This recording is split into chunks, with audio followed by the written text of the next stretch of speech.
दोस्तों, बात जब स्वतंत्रता सेनानियों की जाए तो सैफुद्दीन किचलू को नहीं भूला जा सकता।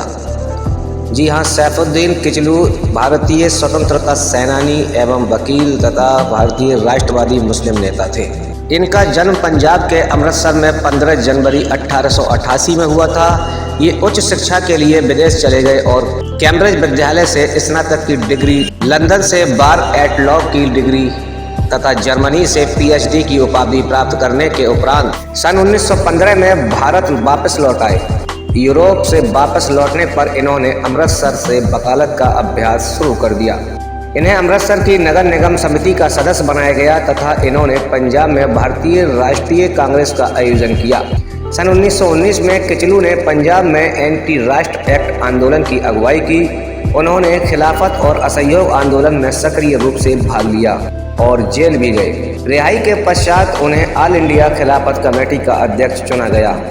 सन 1924 में किचलू को कांग्रेस का महासचिव चुना गया।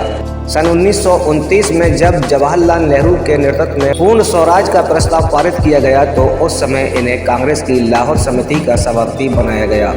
ये विभाजन से पूर्णतः खिलाफ थे।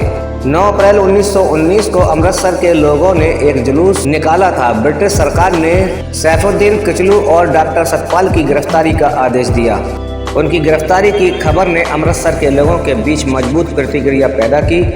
10 अप्रैल 1919 को अमृतसर में बिखराव हुआ, जिसके परिणाम स्वरूप बैंक भवनों की बोरी, टेलीग्राफी और रेलवे संचार का विनाश हुआ। यानी अमृतसर में काफ़ी सरकारी संपत्ति का नुकसान किया गया। डॉक्टर किचलू और सतपाल को धर्मशाला में बंद कर दिया गया था। बाद में श्री जस्टिस बार्डवे से पहले 15 अन्य लोगों पर भी मुकदमा दर्ज किया गया। भारत में ब्रिटिश हुकूमत थी। उसने 13 अप्रैल 1919 में क्रांतिकारी गतिविधियों पर रोक लगाने के लिए रोलेट एक्ट लेकर आने का फैसला किया था।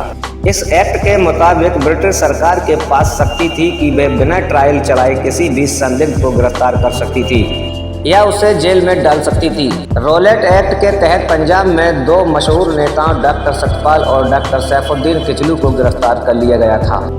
इनकी गिरफ्तारी के विरोध में कई प्रदर्शन हुए और कई रैलियां भी निकाली गईं। इसके बाद ब्रिटिश सरकार ने अमृतसर में मार्शल लॉ लागू कर दिया और सभी सार्वजनिक सभाओं और रैलियों पर रोक लगा दी। सन 1919 में किचलू ने पंजाब में विरोधी राष्ट्र अधिनियम आंदोलन की अगुवाई की। उन्होंने खिलाफत और असहयोग आंदोलन में सक्रिय रूप से भाग लिया और जेल भी गए। रिहाई के बाद सैफुद्दीन किचलू को ऑल इंडिया खिलाफत कमेटी का अध्यक्ष चुना गया। सन 1924 में सैफुद्दीन किचलू को कांग्रेस का महासचिव भी चुना गया। सन 1929 में जब जवाहरलाल नेहरू के नेतृत्व में पूर्ण स्वराज का प्रस्ताव पारित किया गया तो उस समय उन्हें कांग्रेस की लाहौर समिति का सभापति बनाया गया। डॉक्टर किचलू के अंदर राष्ट्र की भावना कूट-कूट कर भरी हुई थी। वे देश में तरह तरह से आंदोलन चला रहे थे और हिंदू मुस्लिम एकता पर जोर दे रहे थे। उन्होंने मुसलमानों को जागरूक करने के लिए एक उर्दू अखबार भी निकाला। किचलू ने भारतीय राष्ट्रीय कांग्रेस में पहली बार पंजाब इकाई का नेतृत्व किया और फिर 1924 में AICC के महासचिव के पद पर बढ़ते हुए एक महत्वपूर्ण कार्यकारी पद ग्रहण किया। 1929 में लाहौर में कांग्रेस सत्र की स्वागत समिति अध्यक्ष भी थे। 26 जनवरी 1930 को भारतीय राष्ट्रीय कांग्रेस ने भारत के स्वतंत्रता की घोषणा की और पूर्ण आज़ादी हासिल करने के उद्देश्य से नागरिक असहमति और क्रांति का युग का उद्घाटन किया।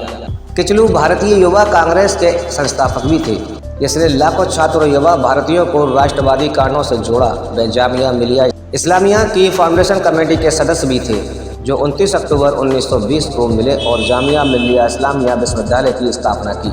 उन्होंने मुसलमानों का उत्थान करने के लिए उर्दू दैनिक तंजीम शुरू किया और जनवरी 1921 में अमृतसर में राष्ट्रीय कार्य के युवाओं के प्रशिक्षित करने और हिंदू मुस्लिम एकता को बढ़ावा देने के लिए स्वराज आश्रम की स्थापना की। किचलू कई बार जेल गए। उन्होंने 14 साल जेल में ही काटे। 14 साल जेल की सलाखों में बिताए। किचलू ने भारतीय स्वतंत्रता के लिए और अंग्रेजों की काफ़ी यातनाएं झेली। सैफुद्दीन किचलू की मृत्यु 9 अक्टूबर 1988 को दिल्ली में हुई। सैफुद्दीन किचलू के बारे में आपको जानकारी कैसी लगी, हमें कमेंट बॉक्स में ज़रूर बताएं। इनके जन्म और मृत्यु के बारे में भी हमें कमेंट में बताएं।